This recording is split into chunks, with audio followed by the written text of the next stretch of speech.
Every journey begins with a single step. For many, the first step is the greatest challenge. Yet for all, the obstacles, the doubt, and conviction teach us about ourselves.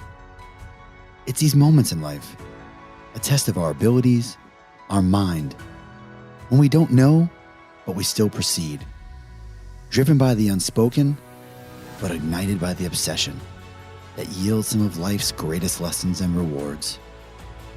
Join me as we explore incredible stories of leaders forging industries, enterprises, and ultimately, themselves.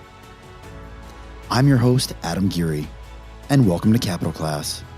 Let's begin. Classmates, welcome to today's show.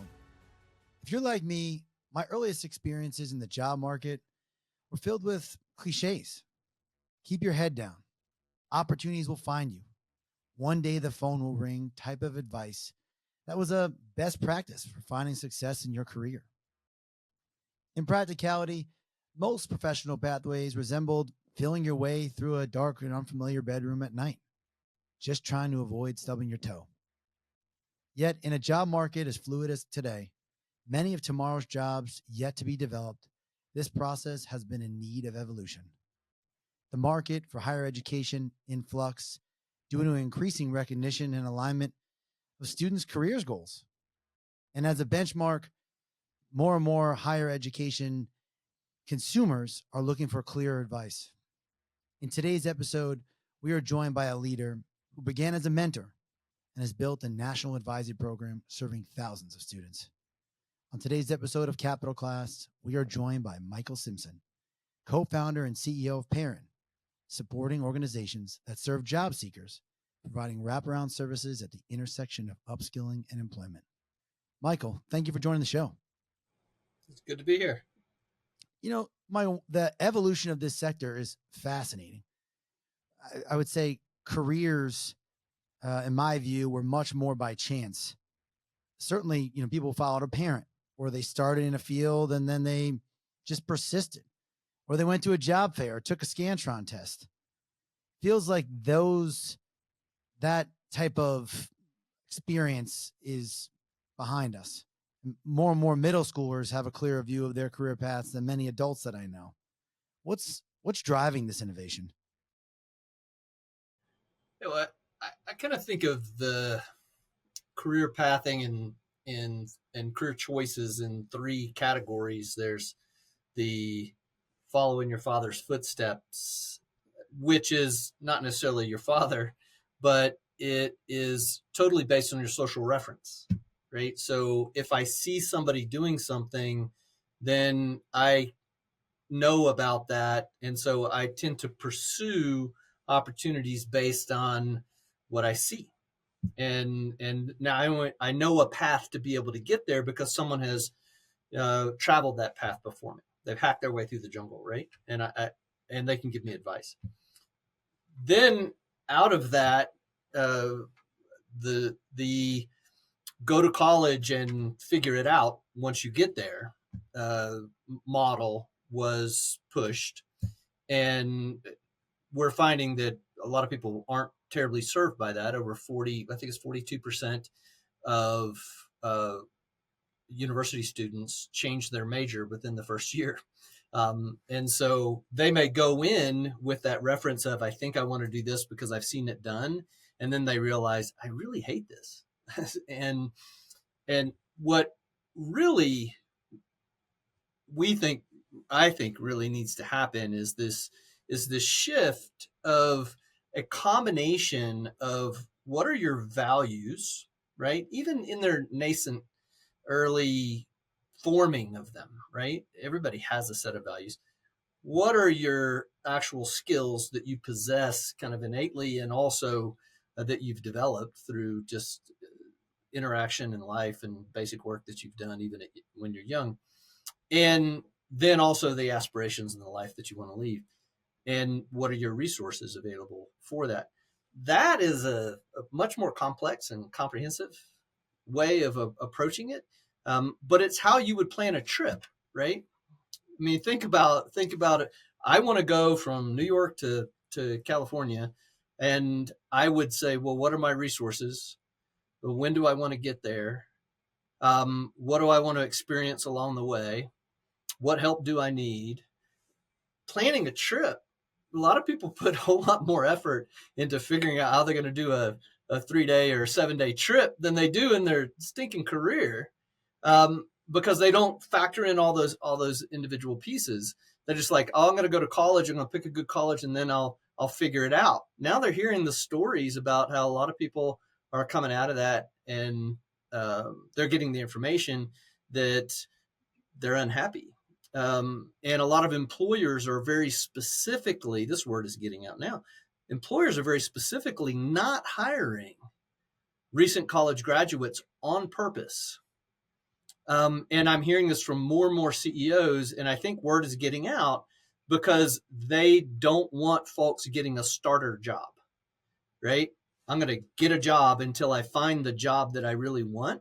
And so many people have been doing that a lot of employers are just specifically choosing not to hire them, and are looking for other folks. So there's a lot of reasons. There's debt. There's the uncertainty of the job market. There's the commitment that people have to make. And then more and more stories are coming out about you go into the skills trades, or you find something that you really love, and you can actually make money at a lot of different things. And so I think there's not one reason.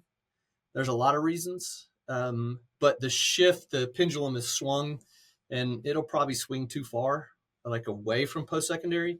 And hopefully eventually it'll find a center for everyone to understand what is reasonable for them and right for them. It's interesting, and not just kind of follow everybody. You're spot on with this from the pendulum perspective, because when I graduated college, the surefire way to success was a law degree, right? This was what you were supposed to do.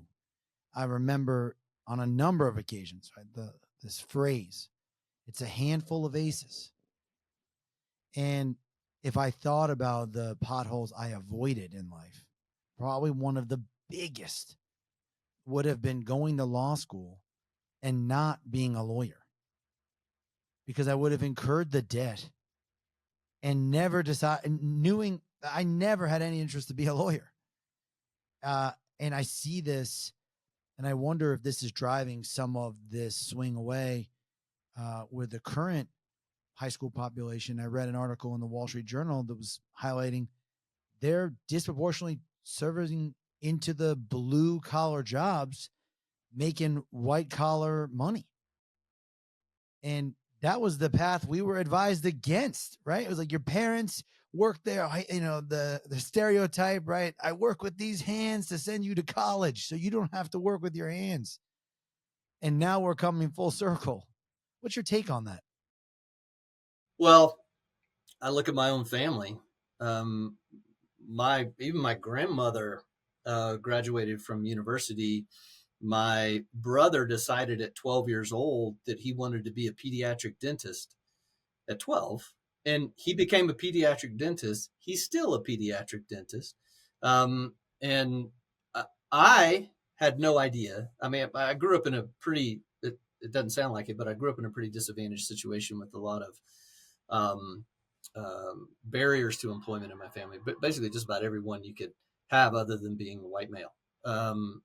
And I ended up having to drop out of community college after 2 months. I never even finished a semester. And I did what people call now stacking certificates, right? And so my take on it is that I built a career in a new trade, which is the computer industry. And that was brand new in the 80s when I started doing that. You couldn't learn that stuff at university, because the only places they were still teaching Fortran and COBOL, right? They weren't teaching personal computers. And the only place that you could learn about personal computer hardware and software was from the manufacturers, because it was still so new, right? And so you had to go get those certificates. So I did that, and stacked certificates, and ended up becoming an executive at the fifth largest software company in the world, because I was in this particular space where the, my degree wouldn't have necessarily mattered in my technical abilities. Now people are looking at more so. I think they're looking more at the risk factors of going in the uncertainty of going to college, and they're kind of looking a little bit more of how can I avoid debt, how can I make a living quicker. There's still a stigma though. I mean, like, hey, I'm going to go to get my HVAC certificate or my plumbing certificate, and people will look down on you until you're driving that really nice truck, and you've got a really nice house and you've got a happy family, and they're still in university, right? So I don't have any problem with people with education. In fact, I've hired 4 PhDs in my company, right? Because I needed the knowledge that they got through that process, right? It's very specific type of knowledge. But what I don't do anymore is I don't hire people based on a degree, and use that degree as a proxy for ability, because I'm a testament to it's very misleading. It's funny you bring this point about it's still looked down upon, and I'm going to pivot on this for a moment, but I remember when coding became like the go-to for all things. Like it was going to be the next cert, right? Why learn Spanish when you could learn coding, right? What is a skill that you could learn tomorrow? And I remember somewhat famously in my own mind, there was a college professor there who was well learned in the kind of what a career looks like and the future earnings. And they're like, yes, everybody here thinks that coding is a key to the future, but not for their kid. And the idea, the premise behind it was, it was a skills job that I think even that job, which kind of straddled the line between software and but it's very manual work, which now, if you thought about it, now AI, that changes the market value for that career almost instantaneously. Well, it's a white collar skills job. That's right. But I think the notion you're putting out there is that the skills jobs have been kind of growing in importance, but still had that somewhat of a like, they didn't go to college, so they didn't go to university. It's a discounting factor. Meanwhile, that there is a thriving industry of the person working on your cart. They're not swinging a wrench. They're behind a computer for the most part. Yeah. I mean, I have a nephew that graduated from School of Mines with a mechanical engineering degree, right? It's amazing engineering school. And his brother went to Lincoln Tech and became a mechanic. And he now is a manager of a Brakes Plus, and living a very happy, satisfied life and making a good living. And he's not wrenching on cars, but he had certain skills. School wasn't the right thing for him, and he's pretty happy. This whole idea of everybody should learn how to code, I think everybody should understand software, but the learning how to code, there is essentially a huge field of dropouts from coding camps that should have never been in a coding camp. Like, I would be a horrible coder. The way that I describe software development is a long series of failures punctuated by momentary elation due to temporary success, followed by a long series of failures. That's what software development is. Try. Oh, it works. Next. You never get to actually celebrate the thing, right? I run a software company and I have to have manual projects like remodeling my bathroom, working on my car, doing other things. So I get a sense of accomplishment because software's never done. That will drive some people nuts, right? You're not cut out for software development. But who tells you that? You going to learn that before you go to a coding camp? Probably not. No. When you look behind the data of what you're seeing of the students and adults that you work with, how clear is their view of their strengths and opportunities? Like, do they oftentimes have a very good idea of what they care about, or do they come with you with kind of a pretty disjointed view of their future and frankly, the future of the market? I think most people's at a young age, their view of themselves is determined by how they perceive other people view them, right? So a lot of folks believe what their parents have told them, and a lot of folks have believed that's good or bad, right? When we find folks in disadvantaged situations, and they grew up without a good social reference of different types of opportunities for these types of jobs, they don't believe that they can do these things. So for the most part, it is, unless you have gone through trial and error and failed, you don't have a great idea of what you should do. I was just looking at, I was watching the women's NCAA and tournament. My wife was a Division I basketball player at Kansas State University. She was Miss Kansas basketball, so we're watching women's basketball right now, and I find loving it. myself watching women's basketball right now. It's electric. Fantastic. Yeah, It is absolutely fantastic. And Either but I've either missed the boat and it was always good and I just didn't know it was good, or it's gotten so much better. I don't know which one it is. The talent right now is just amazing. And I have the narrative of a phenomenal basketball player who's All-American and had a full ride scholarship to K-State, like narrating and yelling at the ladies on the screen, and, which is kind of fun for me. But not everybody has the view like a Caitlin Clark. At 5 years old, I saw a little sheet that she wrote of her vision, and she goes, I'm going to play in the WNBA. I'm going to be a national champion, boom, boom, boom, right? And at 5, right? That doesn't happen. My brother, pediatric dentist, at 12, doesn't happen. I still don't know what I want to be when I grow up. My entire life is a series of trial and error, right? And, I do something, and for the 3 biggest career moves that I ever made were jobs that I was offered from people that knew me, and I rejected them because I didn't believe that I could do it.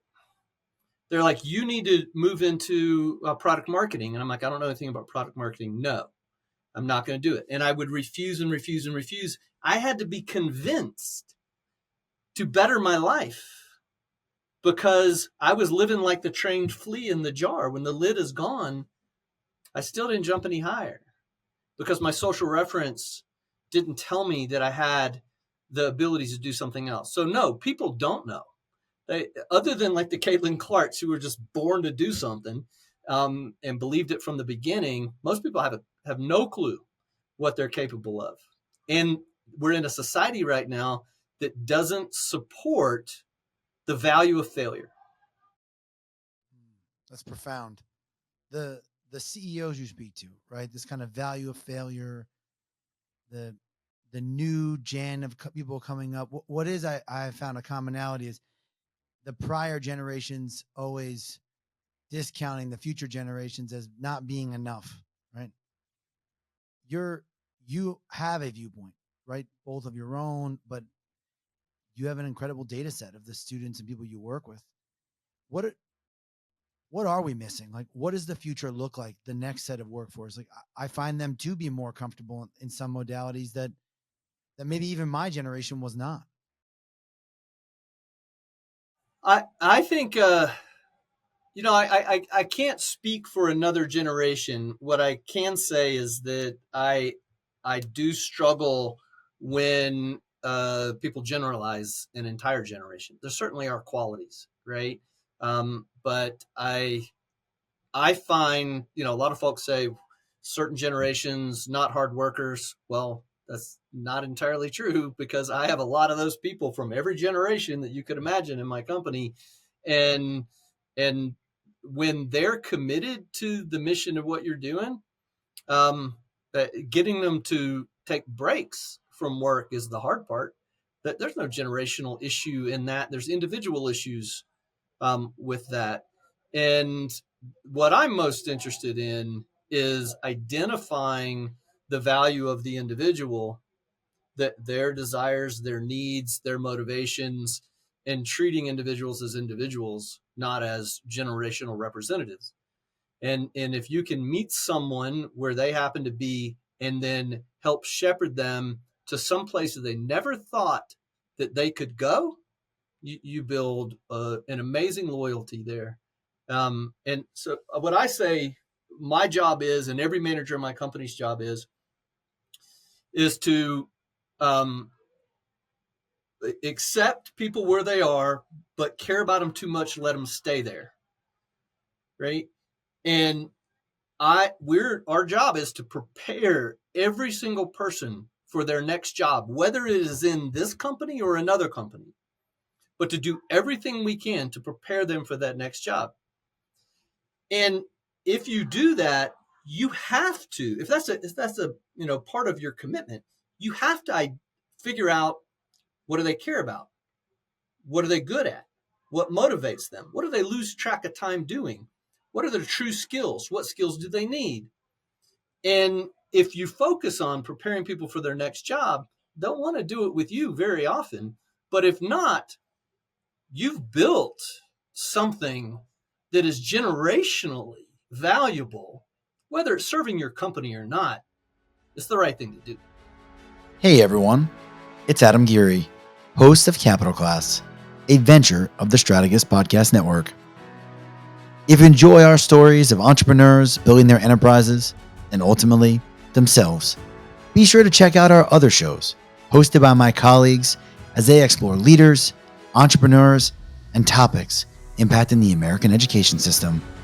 To learn more about On Balance, On the Clock, Swimming Upstream, and To the Point, visit strategosgroup.com/insights, or visit Spotify, Apple, or any of your favorite podcast platforms. We thank you for listening to Capital Class and hope you enjoy. Michael, what's interesting about your story, but also common about your story, is that you're an entrepreneur who saw a problem and solving it. I think what makes your very specific chapter unique is that you spent 7 years in Russia mentoring children of alcoholics. And adults. Yeah. And adults. I mean, they were adults, but they were children of adult alcoholics. And adult children of alcoholics. Yeah. Was this in many ways the seeds of what is Pairin, right? The beginning of your kind of experience coaching and training and supporting, but also getting the satisfaction of helping people? When I came back and started a software company, it was kind of I don't know, I think every entrepreneur's creation of their company is some manifestation of their life, right? So to me, I never wanted to create a company. There are easier ways to make a living, let me tell you. I believe that I had to do this, that I had a moral obligation to do this. And so the three aspects of my life that really, or four really, that kind of culminated into this was I grew up in a very disadvantaged situation, had to drop out of college, couldn't follow the clear path. It took me 10 years to figure out what were my values, what were my skills, what was I capable of, and maybe what should I be doing, right? Took a long time to do that. And I was always the least educated person in every single room I was in, right? I still am in my own company, the least educated person in every room with my employees, right? So that, and then after one of my companies sold, I became a certified coach. and I was coaching executives that kind of hit that 10 million or $25 million plateau where they probably needed to fire themselves or at least change their job. And then I moved to Russia, and I was helping adult children of alcoholics become successful executives. I realized that there's a lot of help that I could provide as an individual. And yeah, it might have a generational impact, but it's still small. What I wanted to be able to do is to help the people like me that needed that guidance, but to go through the alongsiders, those folks who have dedicated their lives to helping people along their journey, and to use my software experience to be able to do that.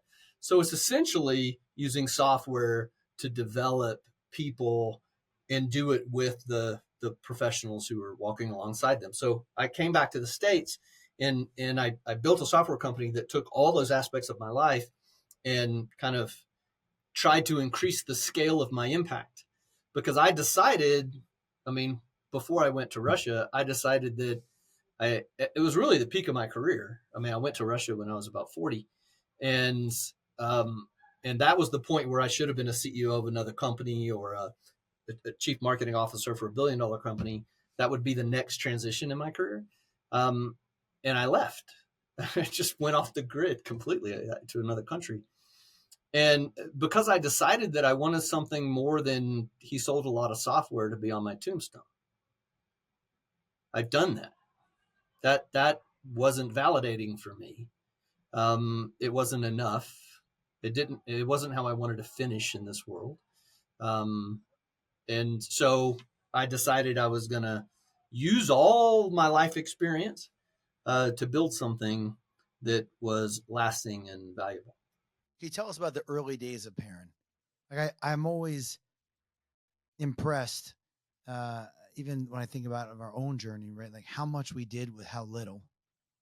And that is a common for all founders, all CEOs that are really running something at a very nascent level. Like you just find a way that you would never go back to now, but at that time it was the way forward.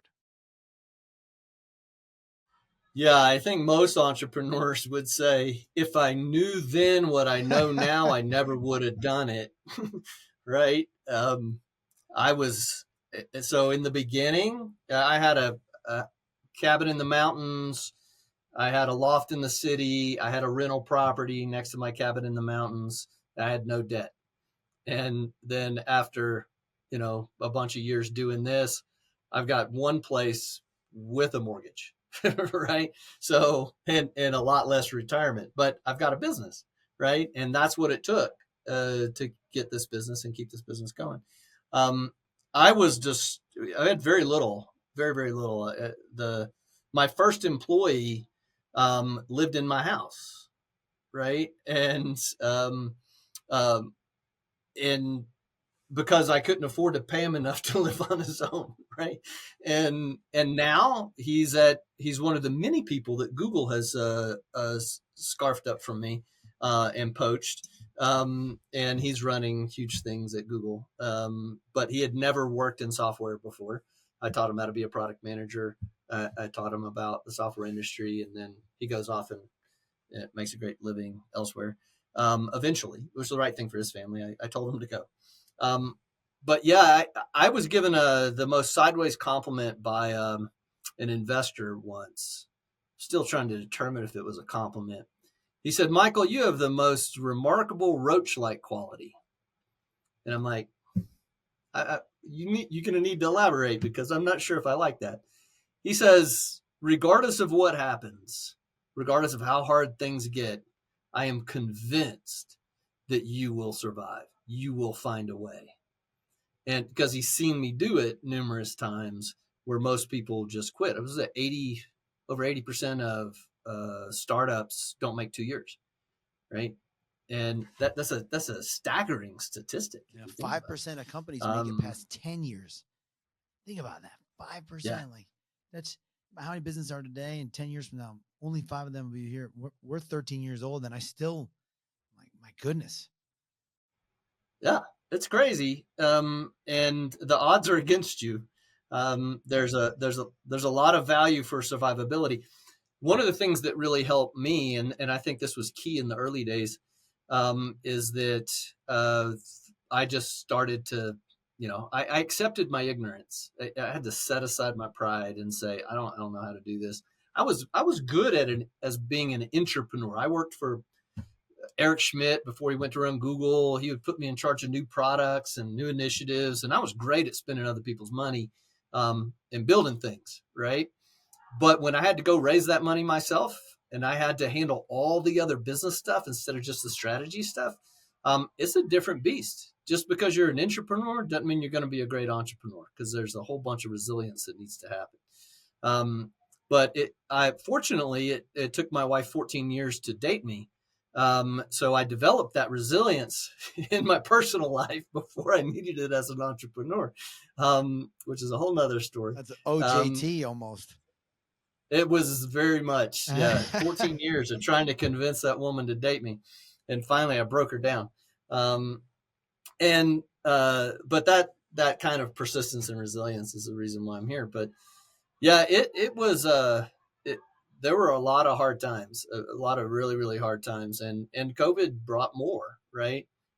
And there's many times when I was just saying, just take this away from me. I just want to move on. And I don't sense I was ever given permission to do that.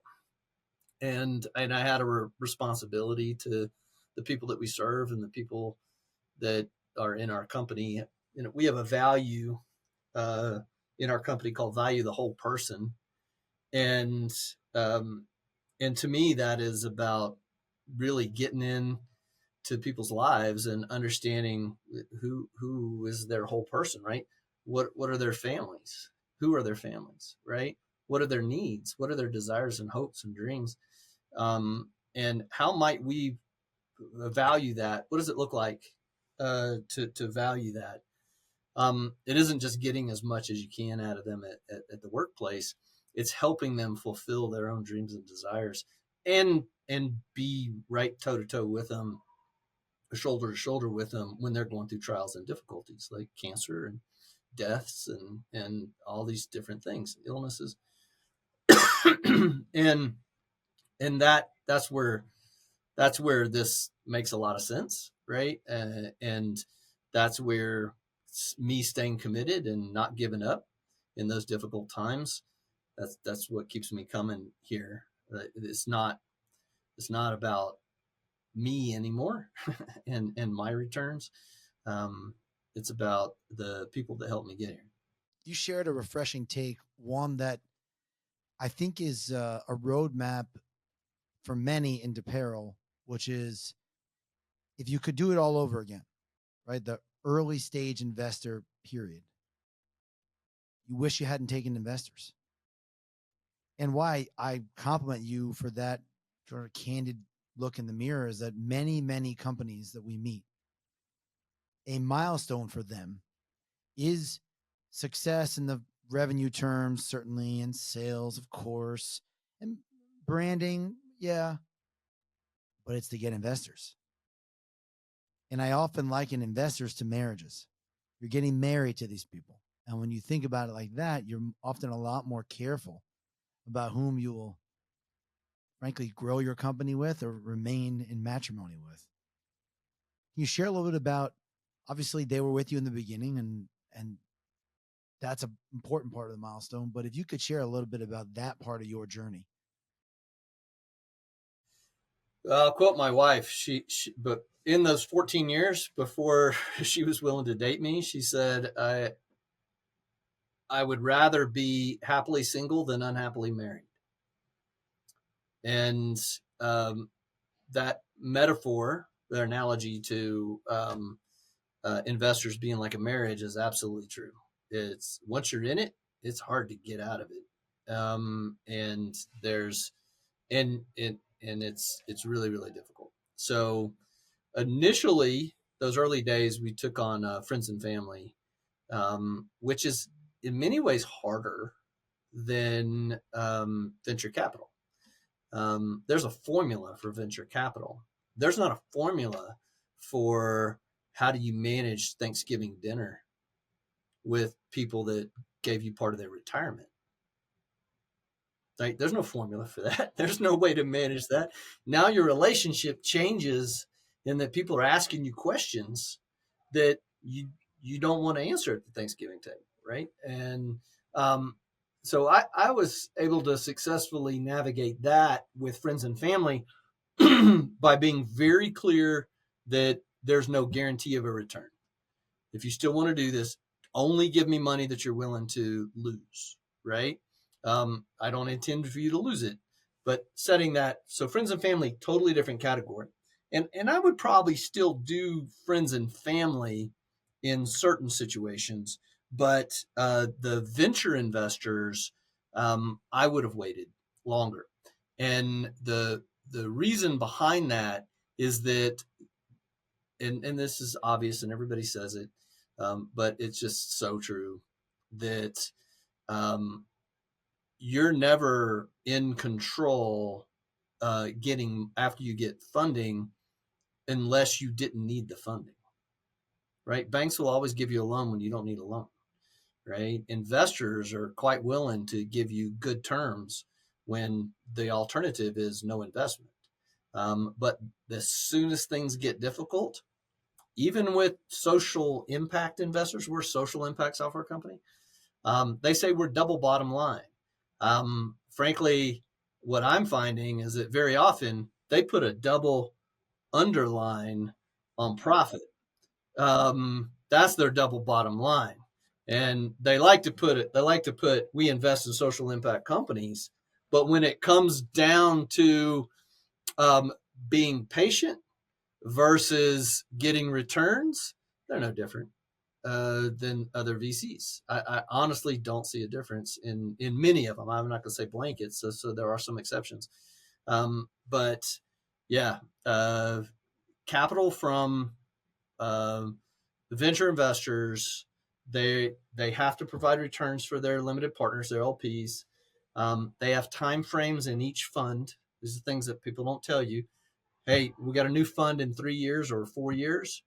They want a return because they now want to take that same money and invest it in the new fund, and they don't want to carry from fund to fund, right? This is the subtleties that nobody will explain to you until you've experienced it.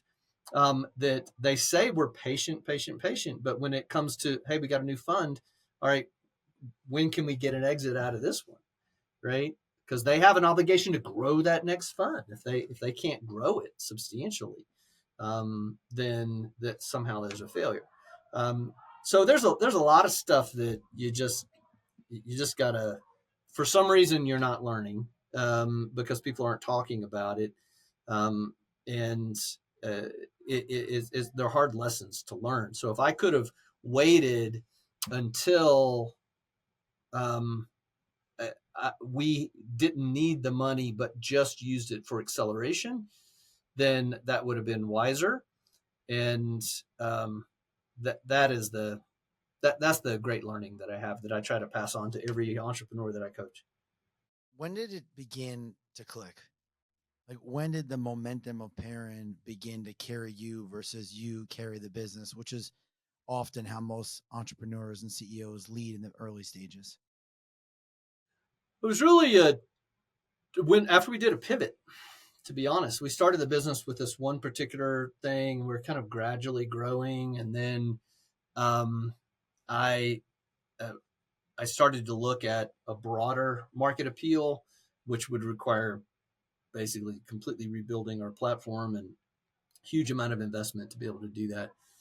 And um, we found a client that had it was a state of Colorado that had a similar vision. They came out with a request for information, which is like, is this possible? What we want to do? And I read theirs RFI, and then I looked at our whiteboard, and I'm like, that looks similar. So then we responded. Then we won an RFP that looked a lot like our RFI response. And then, so now we're, 5 years later, and after we shipped that in 2019, and that's really where the momentum happened. That is 99% of our revenue now, what we built then, not what we did in 2013. So we had like 6 years where it was a different company. our real growth started to happen in 2019. And so I consider our company like 5 years old, instead of a little over 10 at this point.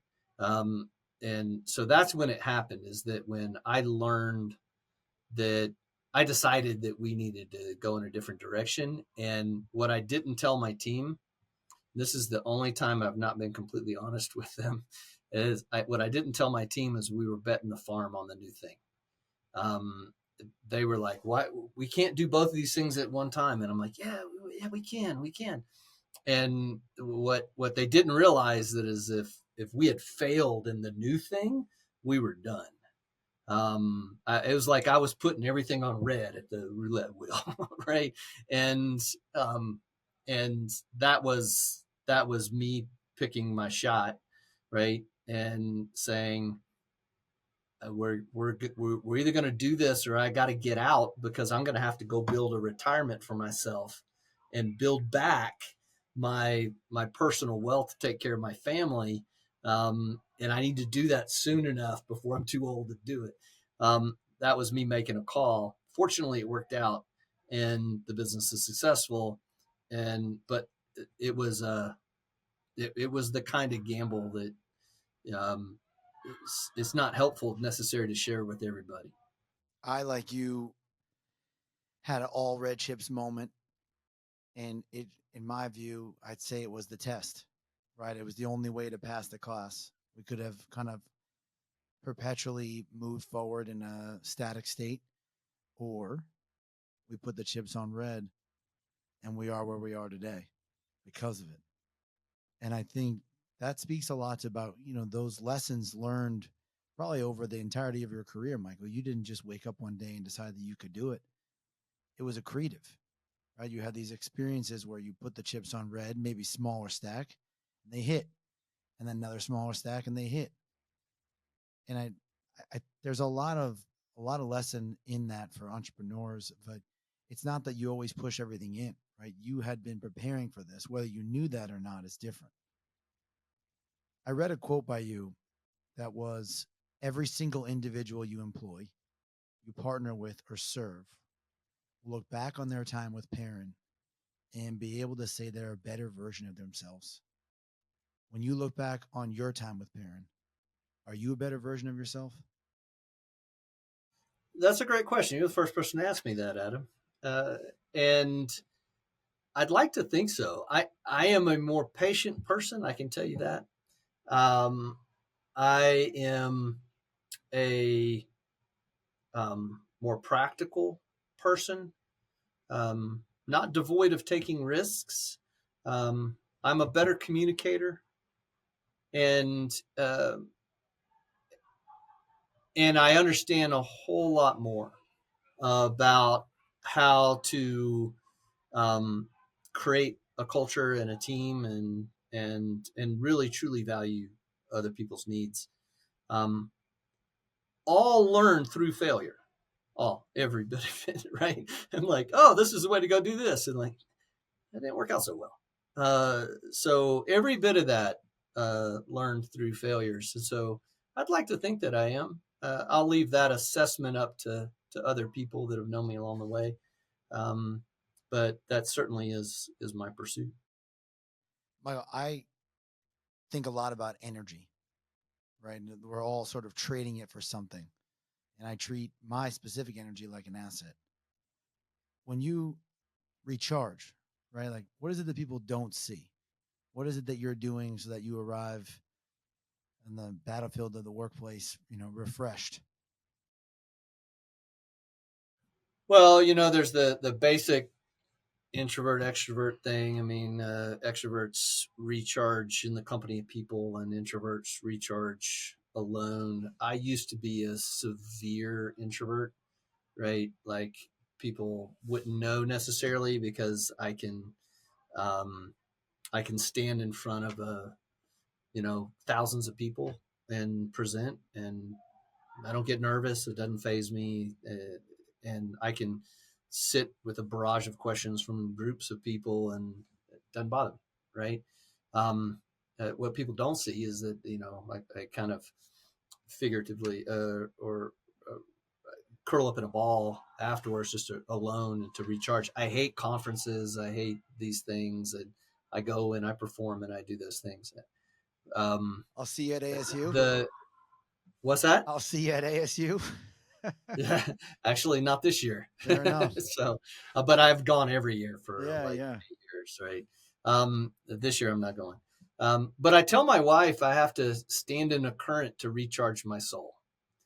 And so I fly fish, and I fly fish alone mostly, and maybe me and my dog is all. But I and my wife can tell when I need it. She's like, "Hey, maybe you should go fishing this week." And I'm like, "Nah, I got a lot of work to do." And she's like, "You really need to go fishing this week." "Oh, am I being that guy again?" She's like, "You need to go fishing." And so that's, she knows me, she knows what I need. And so that's, to me, getting out in nature, getting enjoying the beauty of creation, participating in it. Fly fishing is a particularly focusing sport. They call it the thinking person's or thinking man's sport, and it is because everything just goes away. I mean, you're focused on wind, temperature, current, you know, everything. I mean, like time of day, all of these different elements. I mean, I find myself looking under rocks for bugs and stuff. I mean, like a little kid, right? Like a 5-year-old kid in the playground. I'm like out there as a grown ass man looking under rocks for bugs to figure out what the fish will be eating. And it's really kind of a remarkable focusing thing. And but it's not necessarily people don't see it. Uh, because they know about it. But that's me. I find that I used to read a great deal in the past. And I read a lot less now because I read 150, 200 emails a day and documents and spreadsheets and all of this. I find that I'm kind of saturated in reading. So find myself reading a lot less. But I'm trying to force myself to read more because it is refreshing. Michael, what an incredible episode. We get everybody out in a fast four. So these like quick, sort of off the top remarks. You ready? As an entrepreneur, what trends are emerging that interest you? Well, you have to say AI. Stock. Everyone has to say AI. You have to say AI, but the thing is that what I want to say about that is, I instead of AI doing work for you, I want AI in software, especially, to teach people to be better versions of themselves. And you can do that through descriptive AI, not just generative AI. I just don't. There's two pieces of this. People aren't talking about the other piece, and so the combination of AI doing work for you and pattern matching and that type of thing, but also educating you in the process. That's really remarkable. The skill of editing. What people aren't talking about this either. To use AI, you have to be a critical thinker and have a massive skill in editing. Where's that coming from? Who's teaching those things? In our schools, right? Those are the people that are going to take advantage of this in their work and be really, really good. So that's one thing. The other piece is valuing skills. That's the key. Valuing skills in a way that is meaningful and not just words.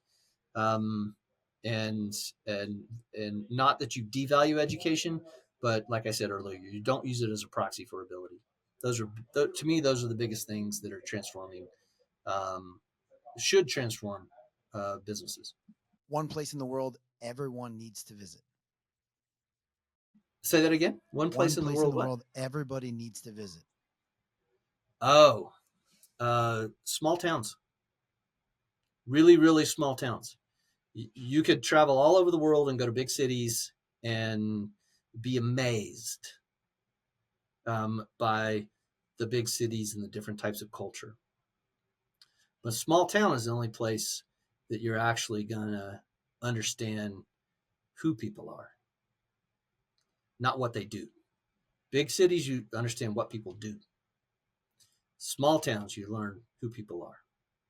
Greatest area of growth for you in the coming year? For me, it's my perpetual pursuit of wisdom and patience. It never changes. It's what I think about. It's what I pray about. It's what I work towards. Is I just want more wisdom to make the right choices, and I want more patience. Hasn't changed, and may never.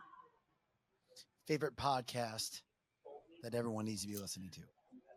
Favorite podcast? I have a bunch of fishing ones, but I'd say that probably the most meaningful one is Brene Brown's podcast. Love Brene Brown, and I listen. I listen to it often.